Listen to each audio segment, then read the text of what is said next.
मैंने अपनों के रवैयों से महसूस किया है कि दिल के आंगन में भी दीवार उठाई जाती है।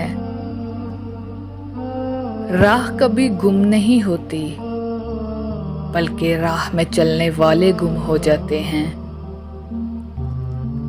औरत जब मोहब्बत के सफ़र में आंखें बंद करके चलती है तो मर्द उसकी आंखें खोल देता है, कभी धोखा देकर तो कभी धक्का देकर।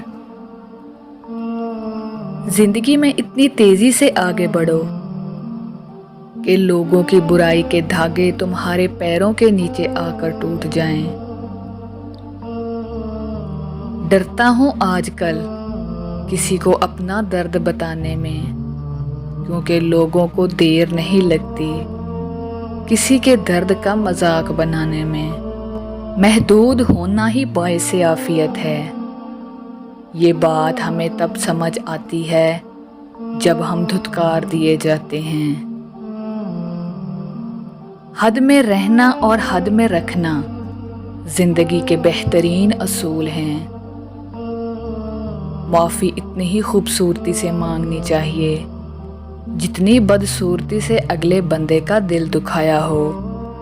कभी मुखलिस तो कभी मुनाफिक हैं, ये मतलब परस्त लोग माहौल के मुताबिक हैं।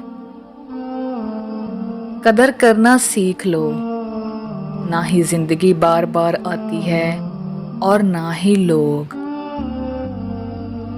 आंसू निकल ही पड़ते हैं जिंदगी के इस सफ़र में, जिधर देखो मकसद की मोहब्बतें हैं और मतलब की दोस्तियाँ। वफा करो तो दरिया के किनारे उगी हुई उस घास की तरह करो। जब डूबने वाला उसे पकड़ता है तो या तो उसको बचा लेती है या फिर उसके साथ ही डूब जाती है।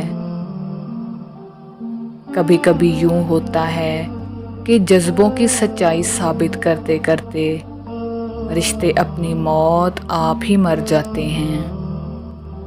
दुनिया वालों के सामने खुद को फरिश्ता साबित करने से तन्हाई में खुद को एक अच्छा इंसान साबित करना बेहतर है।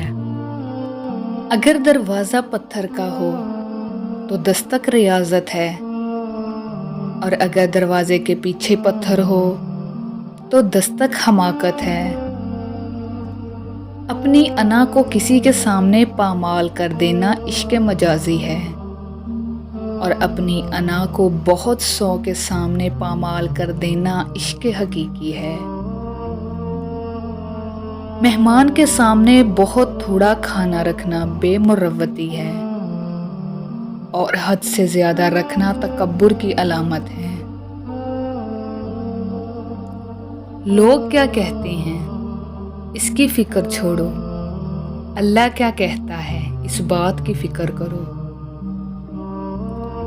आमतौर पर मर्दों को वही औरत इखलाक से गिरी हुई महसूस होती है जो उनकी बजाय किसी दूसरे मर्द से हंसकर बात कर रही हो।